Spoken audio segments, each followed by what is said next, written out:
दिव्या ओम शुद्धात्मने नमः। नमो अरहन्ताणं नमो सिद्धाणं नमो आयर्याणं नमो उवज्जायाणं नमो लोके सर्वसाहं सकल कर्म नो क्षय करे पाम्या स्वयं स्वभाव सर्वज्ञानी परमात्मने नमो करे बहुभाव। इष्टोपदेश ग्रंथના અંતિમ ચરણમાં અંતિમ ગાથા 51 નંબરની ગાથા છે, જે આખા ઇષ્ટોપદેશનો સ્વાધ્યાયનું ફળ શું આવવું જોઈએ એ પ્રતિપાદન કરતી આ ગાથા છે. ખરેખર તો જેમ પ્રદેશી 85 કાયની 172 નંબરની ગાથા યાદ કરે અને કહે છે કે દરેક શાસ્ત્રનું તાત્પર્ય વિતરાગતા છે, ચારેય અનુનું તાત્પર્ય વિતરાગતા છે. આપણને એમાંથી વિતરાગતા કાવડો આવવો જોઈએ. અહીં વિતરાગતા એટલે આત્માના ભાનપૂર્વક મિથ્યાત્વ અનંતનું બંધી ગયો તો એટલી એને વિતરાગતા પ્રગટ થઈ. જેટલા કષાય ગયા એટલી વિતરાગતા પ્રગટ થઈ, એક વાત. અને એ વિતરાગતાનું ફળ બાહ્યમાં સવિકલ દશામાં જ્ઞાતા દૃષ્ટા અથવા તો બાહ્યમાં સમતા ભાવ, એ એનું ફળ આવવું જોઈએ. જે મોક્ષ પ્રકાશકમાં ટોલની સાહેબે બહુ સરસ વાત લખી છે. મોક્ષ માર્ગી જીવની પણતી તો સંસાર માર્ગીઓ કરતા ઉલટી હોવી જોઈએ. જે આપણા કષાયોના ઉભરા સ્વાધ્યાય પહેલા હોય, એ ઉભરામાં જો કંઈ કંટ્રોલ આવતો નથી, કષાયોમાં કંટ્રોલ આવતો નથી, તો સ્વાધ્યાય પડતરનું ફળ જીરો છે. અને એ બધો કંટ્રોલ આવે આત્માના લક્ષ્યપૂર્વક, આત્માના ધ્યેયપૂર્વક, આત્માના અનુભવપૂર્વક. તો અહીં આ 51 નંબરની ગાથામાં ઇષ્ટોપદેશ અમે આખું વર્ણન કર્યું. એને જે સારી રીતે ભણે એટલે ઉપયોગ લગાવીને દ્રવ્ય ભાવથી આખો પોતે છે ને અર્થ અને તત્વથી જાણીને જે સમય સારની અંતિમ ગાથા છે, આ સમયે પ્રારબ્ધ પઠન કરીને અર્થ તત્વથી જાણીને હર્ષે અર્થમાં આત્મા એટલે અર્થ અને તત્વ એટલે ભાવ સહિતનું શ્રદ્ધાન એ થાય અને પોતાના દ્રવ્ય સભામાં ઠરે અને ઉત્તમ સુખની પ્રાપ્તિ થાય. એ વાત આ ગાથામાં કેવી છે. પહેલા આપણે ગાથાનો પાઠ બોલીશું અને ત્યારબાદ ટીકાની ચર્ચા આગળ વધારીશું. ઇષ્ટોપદેશમિતિ સમ્યક દિત્ય ધીમાન માનાપમાન સમતામ સ્વમતાદ્વિતન્ય મુક્તાગ્રહો વિનિવસન સજને વનેવા મુક્તિ શ્રિયમ નિરૂપમા પુમયાતિ ભવ્ય ઇષ્ટોપદેશ મતિમાન બણી સુરીતે માન અપમાન સુસહે સુસહે નિજ સામ્ય ભાવે છોડી મતાગ્રહ વસે ભજને વનેવા મુક્તિ બધો નિરૂપમા જ સુભવ્ય પામે.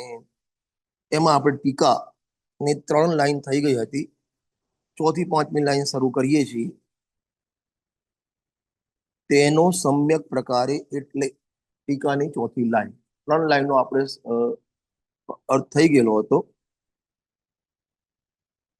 કે ઇષ્ટોપદેશ, ઇષ્ટ એટલે સુખ, એનું કારણ મોક્ષ અને એનો ઉપાય એટલે મોક્ષ માર્ગ, અને એનો જે ઉપદેશ આપે એને ઇષ્ટોપદેશ કહેવામાં આવે છે. પહેલા તો ઈષ્ટ નક્કી કરવું જોઈએ, આપણું ઈષ્ટ શું છે. ગુરુદેવશ્રીએ સમય સારના કર્તા કર્મ અધિકારમાં એક કર્તાની પરિભાષા બહુ સરસ કરી છે. કર્તાનું ઈષ્ટ તે કર્મ, આવી તમને પરિભાષા ય પરણમિત કર્તા એ તો આવે છે, જે પરણમે તે કરતા, કર્તાનું ઈષ્ટ તે કર્મ, એટલે એને જે કર્તાને એટલે આત્માને જે ગમતું હોય એ એનું કર્મ. અજ્ઞાનીને રાગ ગમે છે માટે રાગનો કરતા થાય છે. જ્ઞાનીને જ્ઞાન ગમે છે માટે જ્ઞાનનો કરતા થાય.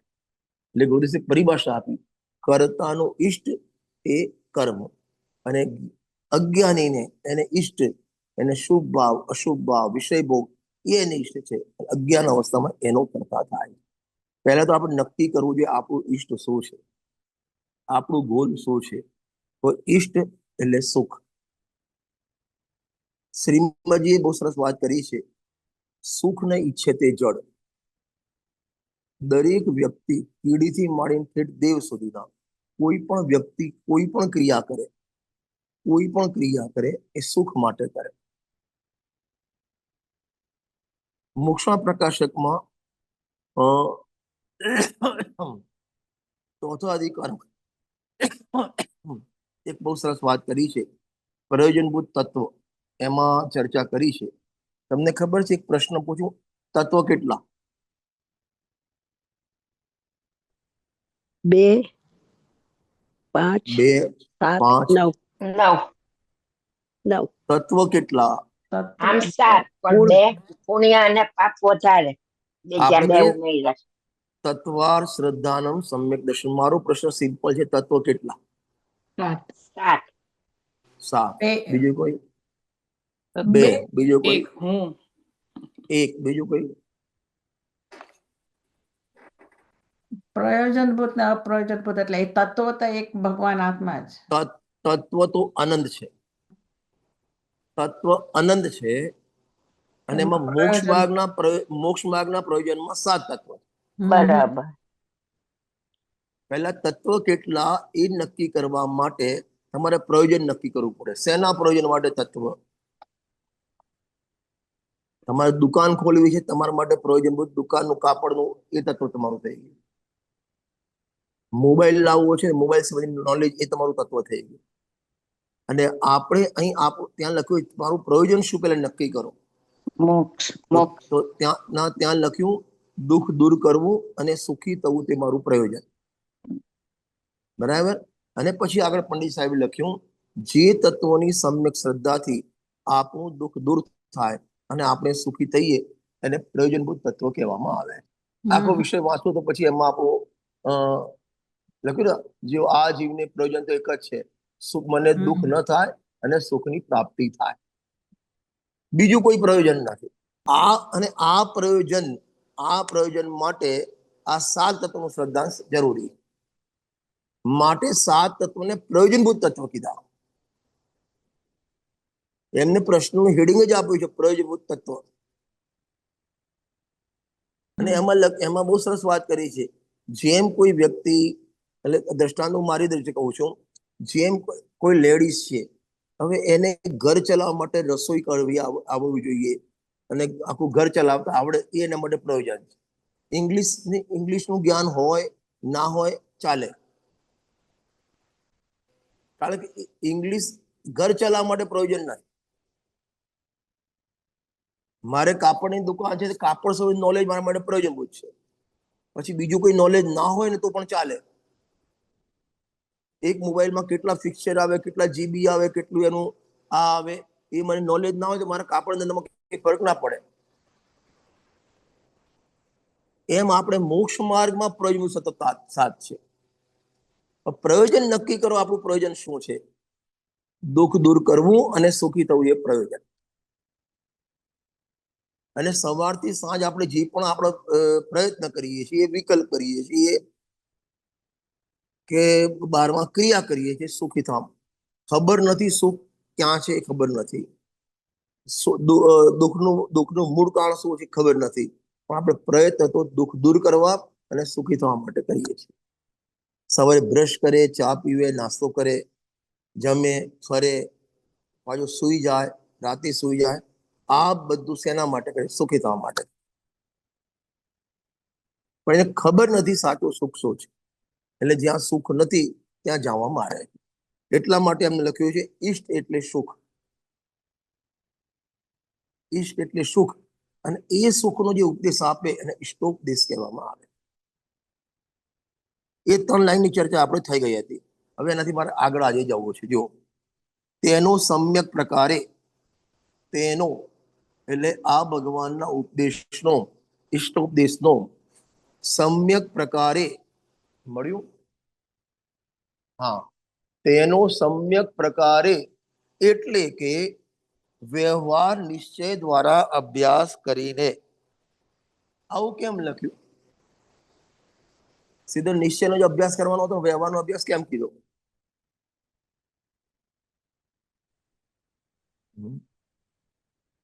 લખ્યું ને, સમ્યક પ્રકારે એટલે કે વ્યવહાર નિશ્ચય દ્વારા અભ્યાસ કરીને, પઠન કરીને, ચિંતન કરીને, બંને નયો દ્વારા. પરિભાષા, નયની પ્રમાણિકતા, મૂળ નય કયા, નિશ્ચય, વ્યવહાર, દ્રવ્યાર્થિક, પર્યાર્થિક, પણ નિશ્ચયના ભેદ, વ્યવહારના ભેદ, દ્રવ્યાર્થિકના 10 ભેદ, પર્યાર્થિકના 10 ભેદ, આટલો મારે ચાલી ગયો. હવે આજે ચાલશે શબ્દ નહીં, અર્થ નહીં, જ્ઞાન નહીં, અને નૈગમ આદિ 7 નહીં, અને ત્યાર બધી 47 નહીં ચાલશે. તો ત્યાં નય દ્વારા, તો ત્યાં પહેલા ટોપિકમાં લખ્યું નય જ્ઞાનની શું આવશ્યકતા છે.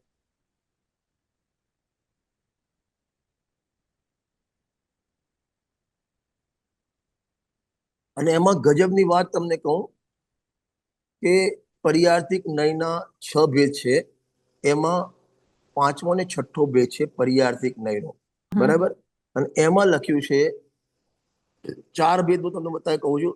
સત્તા સાપેક્ષ ઉત્પાદ વય પર્યાર્થિક નય, સત્તા નિરપેક્ષ પર્યાર્થિક નય, પછી કર્મોપાધિ નિરપેક્ષ પર્યાર્થિક નય, અને કર્મોપાધિ સાપેક્ષ પર્યાર્થિક નય. આ નિશ્ચય વ્યવહાર દ્વારા જાણીને એટલા માટે કહું છું. અને એમાં એટલું અધ્યાત્મ છુપાયેલું છે કે કર્મોપાધિ નિરપેક્ષ પર્યાર્થિકને કોને કહેવાય? કે આત્માની પર્યાયને કર્મની ઉપાધિ વગર જોવી.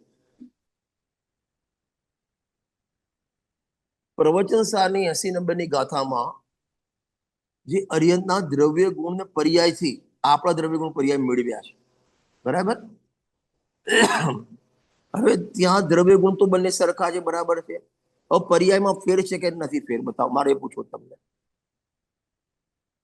અર્યન ભગવાન અને આપણી પર્યાયમાં ફરક છે કે નથી?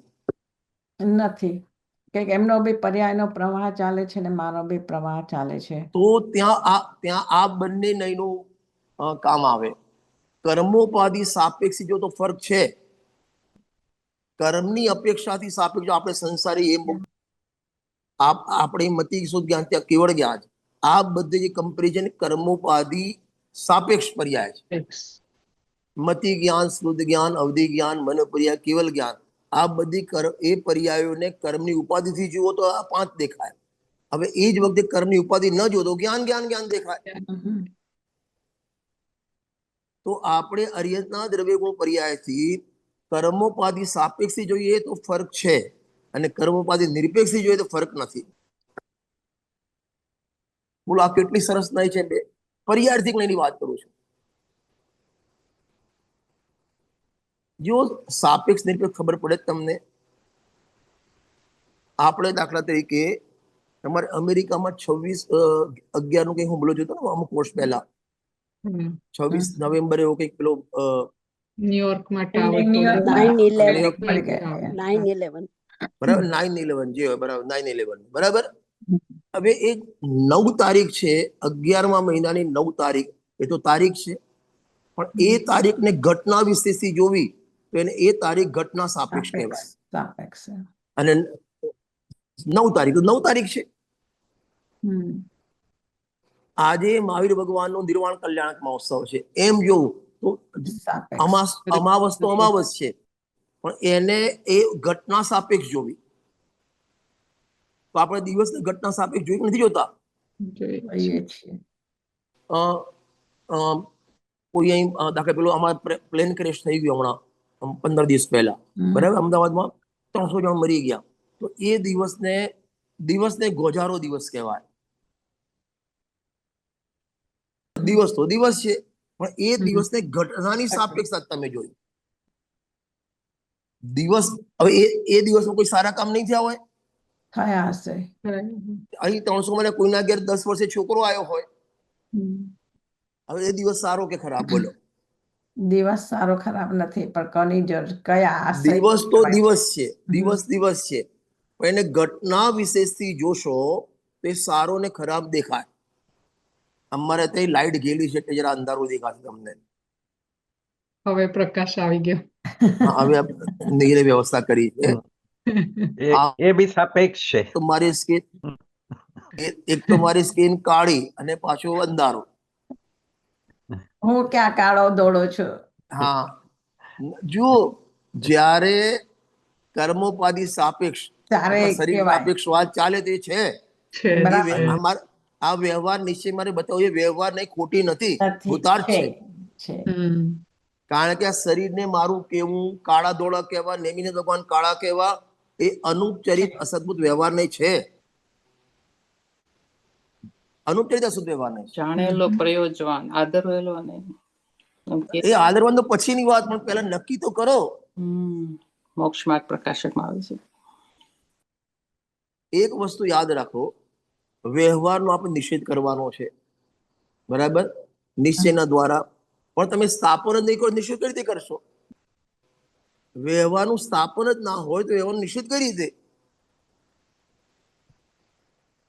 સાતમી ગાથામાં ચારિત્ર દર્શન જ્ઞાન પણ વ્યવહાર કથને જ્ઞાનીને આ પહેલા વ્યવહારની સ્થાપના કરી, પણ ચારિત્ર દર્શન જ્ઞાન નથી, એ નિષેધ કર્યો એનો. પણ નિષેધ ક્યારે થાય? વ્યવહાર હોય. હોય તો નિષેધ સ્થાપના થાય ને. કરી. તમે કપડામાં સાબુ લગાવવો પણ પડે ને સાબુને ધોવો પણ પડે. નાવમાં બેસવું પણ પડે, નાવથી ઉતરવું પણ પડે. તમે કહો આપણે નાવથી ઉતરવું જ છે, તો નાવમાં બેસવું શું કરવા? કે નદી પાર થવું છે ને તારે, તો નાવમાં બેસવું પણ પડશે, નાવથી ઉતરવું પણ પડશે. આ નિશ્ચય વ્યવહારનો અભ્યાસ, નય જ્ઞાન, તો ત્યાં શરૂઆતનો જે પહેલો અધ્યાય છે વિષય પ્રવેશ, અને એના 4 ભાગ પાડ્યા છે. એમાં પહેલું તો નય જ્ઞાનની આવશ્યકતા, શા માટે નય જ્ઞાન જરૂરી છે. અને ત્યાં મેં બહુ સરસ વાત લખી છે નય ચક્રમાં, કે આ જીવને અનાદિથી પર્યામાં મિથ્યાત્વ છે, અને મિથ્યાત્વ સંસારમાં પરિભ્રમણ કરે છે, દુઃખ સહન કરે છે. એ મિથ્યાત્વનો અભાવ સમ્યક દર્શનથી થાય. સમ્યક દર્શન આત્માના પરિજ્ઞાન પૂર્વક થાય, અને આત્માનું પરિજ્ઞાન જીનવાણીના માધ્યમથી, અને જીનવાણી નયમાં લિપિબદ્ધ છે. હવે નય જ્ઞાન નહીં હોય, તમે જીનવાણી વાંચી નહીં શકો. જીનવાણી વાંચી નહીં શકો તો આત્માનું સ્વરૂપ ખ્યાલ નહીં આવે. આત્માનું સ્વરૂપ ખ્યાલ નહીં આવે તો સમ્યક દર્શન નહીં થાય, અને સમ્યક દર્શન પર્યામાં મિથ્યાત્વનો અભાવ, દુઃખનો અભાવ નહીં થાય. માટે નય જ્ઞાન આવશ્યક છે. હવે એમાં કઈ નહીં સમજવાની, નિશ્ચય કે વ્યવહાર? બંને. અહીં આચાર્ય એમ નથી લખ્યું કે સમ્યક પ્રકારે નિશ્ચયને જાણીને, એમ નથી લખ્યું. બંનેને, બંનેનો અભ્યાસ, નિશ્ચય વ્યવહાર બંનેનો અભ્યાસ. અભ્યાસ, પઠન અને ચિંતન.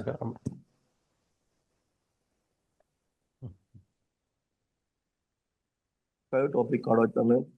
એ જ ચોથી લાઈન, નિશ્ચય પઠન કરી. લખ્યું છે ને, તેને એટલે ઇષ્ટોપદેશને, જીનવાણીને, કોઈ પણ જીનવાણી લખી હોય, સમ્યક પ્રકારે અધ્યયન કરવું, ચિંતન કરવું, મનન કરવું.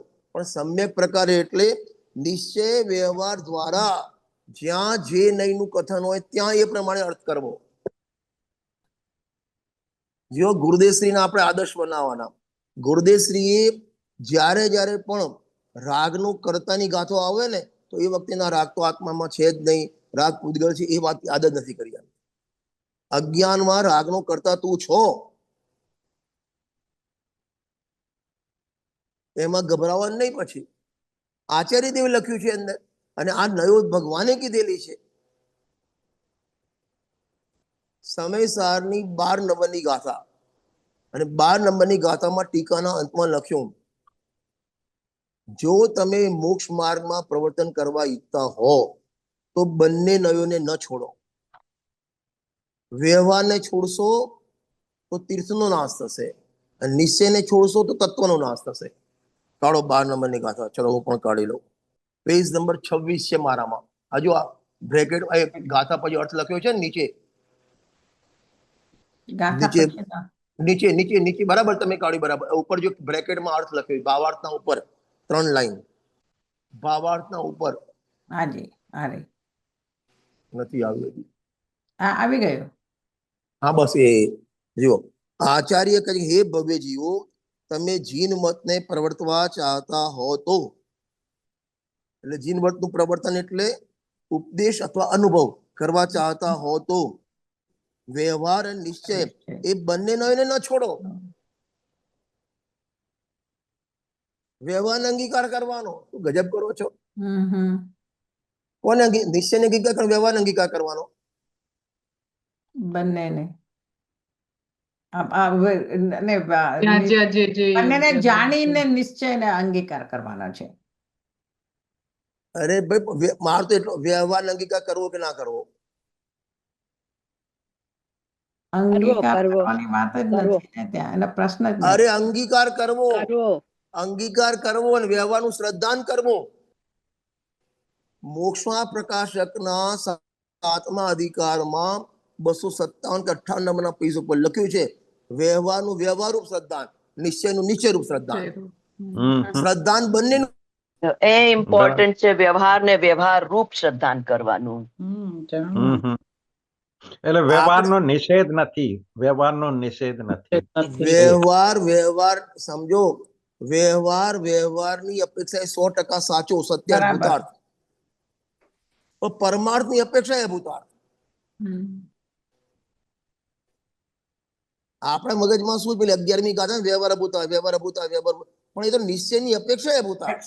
આગળ 14 નંબરની ગાથા સમયસારમાં લખી એમાં 5 બોલ છે ને અબસ્પષ્ટ અનન્ય નિયત અવિશેષ સંયુક્ત.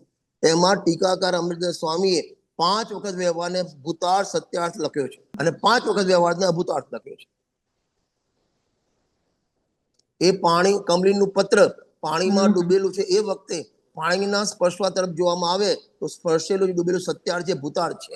તો પણ બરાબર. જરાય નહીં સ્પર્શવા યોગ્ય એવા કમલીના પત્રના સ્વભાવની સમીપ જેને જોવામાં આવે તો અભૂતાર્થ છે. વાંચી લેજો. 5 વખત ભૂતાર્થ લખ્યું છે. હું તમને હું ઘણી વખત પ્રશ્ન આપું છું કે આપણે તમારે ત્યાં એક્ઝામ હોય રાઈટ રોંગ નો હોય છે, ટ્રુ ઓર ફોલ્સ. હાજી નથી કે ભાઈ નીચેના વાક્યોમાંથી સાચા ખોટા લખો. ABCD એક સિલેક્ટ કરો. બરાબર. હવે પાઠશાળાની બાળકોની પરીક્ષા હતી અને એમાં લખ્યું હતું કે ભાઈ પાર્શ્વનાથ ભગવાનનું ચિહ્ન હાથી છે. શું લખ્યું? પાર્શ્વનાથ ભગવાનનું ચિહ્ન હાથી છે. તો છોકરો શું કરશે એને? ખોટું રાઈટ કે રોંગ? ખોટું લખશે, નહીં, છોકરો ક્રોસ કરશે કે રાઈટ કરશે? ક્રોસ કરશે. સાચું કરશે તો એ કે તો બી એમ નહીં. ખોટું અરે નહીં. એ છોકરો પરીક્ષા આપવા બેસે, હમ. લખ્યું ભાઈ નીચેના વાક્યો ખરા સાચું. ખોટા લખો. હા, તો હવે ખોટું એને લખશે. લખ્યું પાર્શ્વનાથ ભગવાનનું ચિહ્ન હાથી છે એમ ત્યાં વાક્ય આપ્યું. એ છોકરો સાચું કરશે ખોટું કરશે? ખોટું કરશે. ખોટું. ખોટું લખશે. ખોટું. બરાબર ને? ખોટું લખશે. આ ચોકડી મારશે. બરાબર. હવે એની જે ટીચર જે છે બેન તપાસવા વાળી, એ એ રાઈટ સાચું કરશે કે કરશે. રોંગ કરશે? સાચું. સાચું આપશે, એમ નહીં, એ એની ટીચર રાઈટ કરશે કે રોંગ કરશે? રાઈટ. રાઈટ આપશે. રાઈટ કરશે. મારો પ્રશ્ન એ છે ટીચર સાચા કે પેલો છોકરો સાચો? નહીં. બંને એકને સાચું. રાઈટ કર્યું એકને રોંગ કર્યું છે. બહુ સરસ. બંને કોણ સાચા. સાચું? બંને સાચા બેઉ છે. બેઉ સાચા. જુદી જુદી વાક- અપેક્ષાથી છે.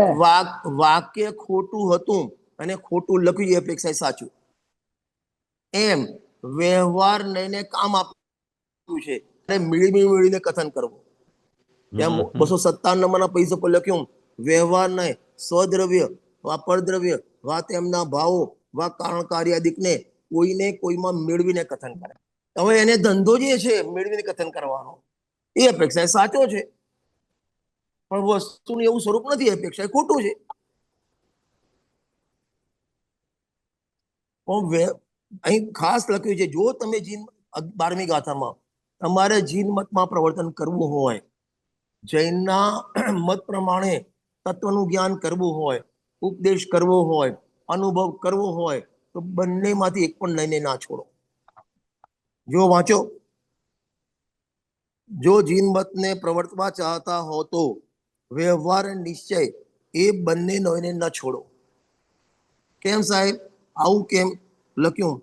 કારણ કે વ્યવહાર નહીં વિના તો તીર્થનો જ નાશ થઈ જશે અને નિશ્ચય વગર તત્વનો નાશ થઈ જશે. ખ્યાલ આવે છે ને? તીર્થનો નાશ એટલે શું લેવું? હા, તીર્થનો નાશ એટલે શું લેવું? તીર્થ તીર્થ એટલે વ્યવહાર માર્ગ,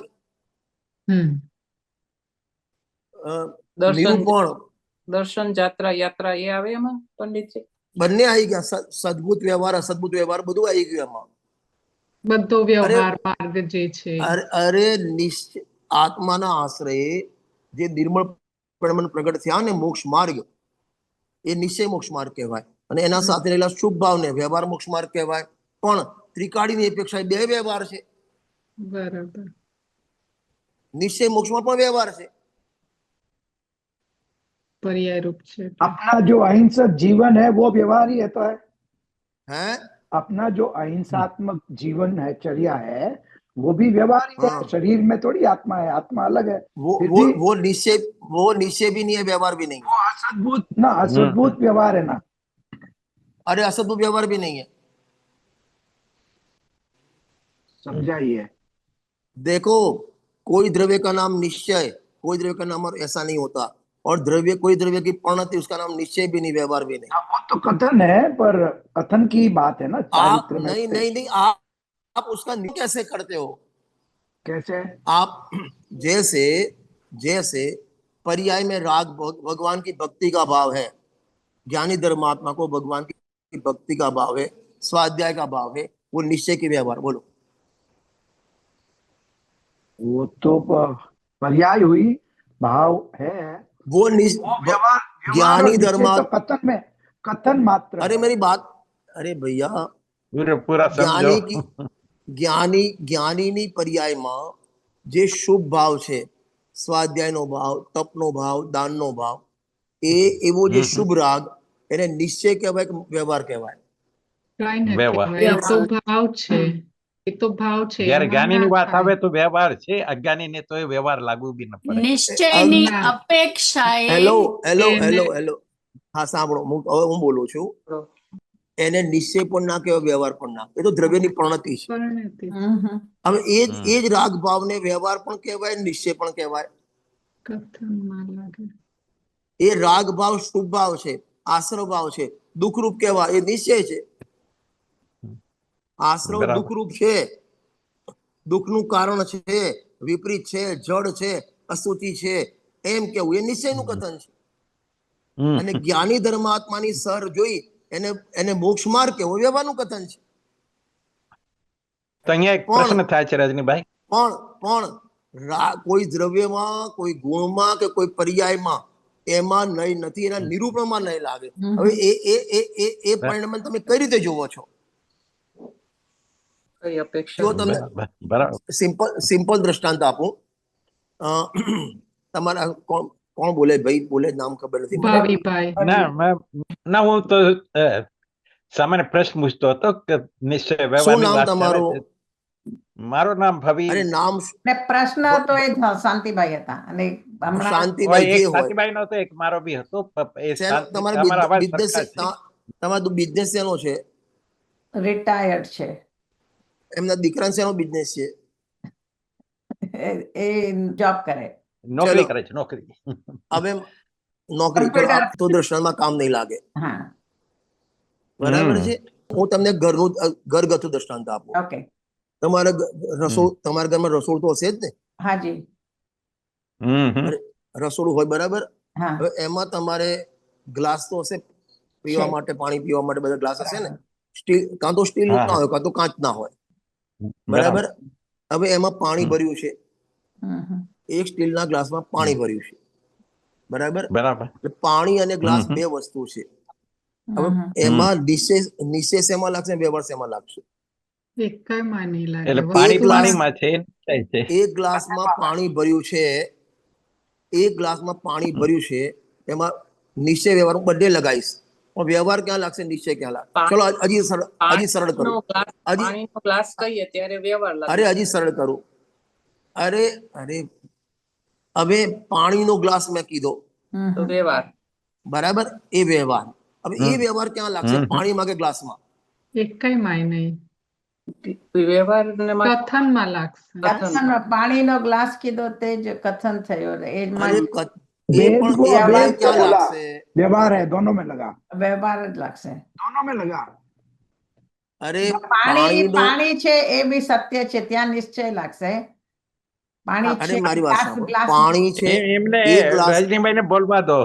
ઘણા બધા સેન્સર આવી ગયા, એમને બોલવા દો. એ ગ્લાસમાં પાણી ભરેલું છે, બરાબર, અને મેં એને પાણીનો ગ્લાસ કહ્યો, તો એ પાણી ગ્લાસ કહેવો એ વ્યવહાર નહીંનું કથન છે, બરાબર? એગ્રી? અગ્રી. હમ. એગ્રી? હવે એ વ્યવહાર નહીં પાણીમાં લાગશે, ગ્લાસમાં લાગશે? મારો પ્રશ્ન આ છે. બંનેમાં નહીં લાગે. બેયમાં લાગશે. વસ્તુમાં નહીં ના લાગે ને.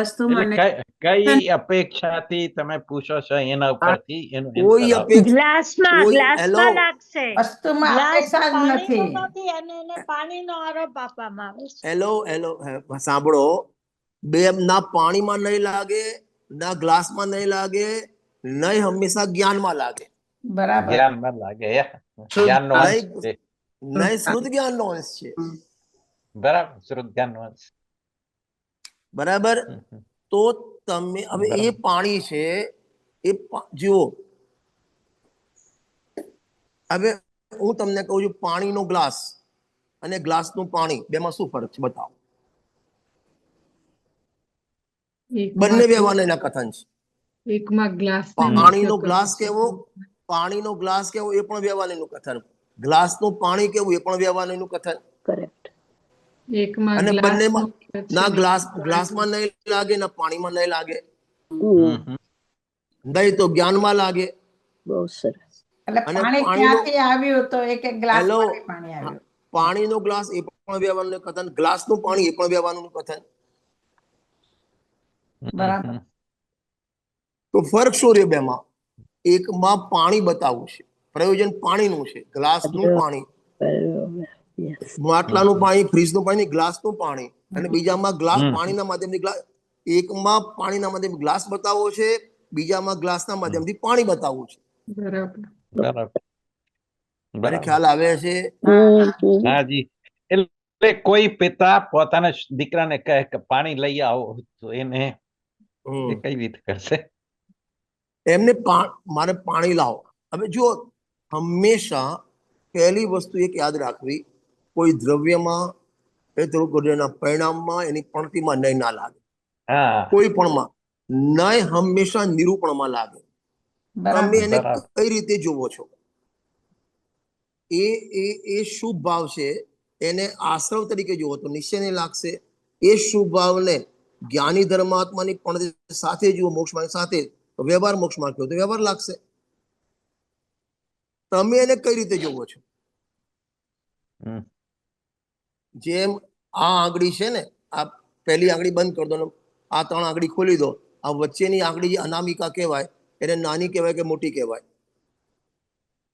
કોની અપેક્ષાથી કથન કરો છો?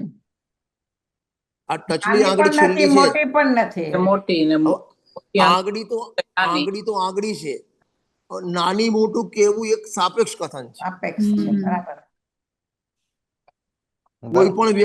કોઈ પણ વ્યક્તિ હાઈટમાં ઓછો છે, ઓછો તમે કોની માધ્યમથી કહો છો? બીજાના માધ્યમથી. બરાબર. એ બધા સાપેક્ષ કથન કહેવાય. હમ, હમ. મેં હમણાં તમને કીધું ને, કર્મોપાધિ નિરપેક્ષ પર્યાર્થિક નહીં અને કર્મોપાધિ સાપેક્ષ પર્યાર્થિક. ખ્યાલ આવે છે ને? હાજી. હાજી. એવું છે. હાજી. પણ રજનીભાઈ, સંખ્યાની અપેક્ષાથી જુઓ શું? તો નિરપેક્ષ એક છે ને સાપેક્ષ અનેક છે, એ કહી શકાય કે નહીં? આ સાપેક્ષતા તો ઘણી આવી શકે ને, હા, ને પણ નિરપેક્ષ એક જ હશે ને? સાપેક્ષતા ઘણી આવી શકે, એક જ હા. નિરપેક્ષ એક. બરાબર. ઓકે. તો અહીં લખ્યું 12મી ગાથામાં, તમારે જીન મતમાં પ્રવર્તન કરવું હોય તો બંને નયમાંથી કોઈ પણને મત છોડો, બરાબર, પણ બંનેને અંગીકાર કરવામાં ફરક છે. વ્યવહારને અંગીકાર કરવું એટલે શું અને નિશ્ચયને અંગીકાર કરવું એટલે શું? આ ભેદ મોટો છે. व्यवहार जानो જોઈએ व्यवहार वो नहीं, व्यवहार से अंगीकार करो और उपादेय नहीं है वो निश्चय. વ્યવહારને અંગીકાર કરવું એટલે શું અને નિશ્ચયને અંગીકાર કરવું એટલે શું? ટાઈમ થઈ ગયો છે આપણો. એની ચર્ચા આપણે નેક્સ્ટ મળશું ત્યારે આપણે કરશું. જય જિનેન્દ્ર. જય જિનેન્દ્ર.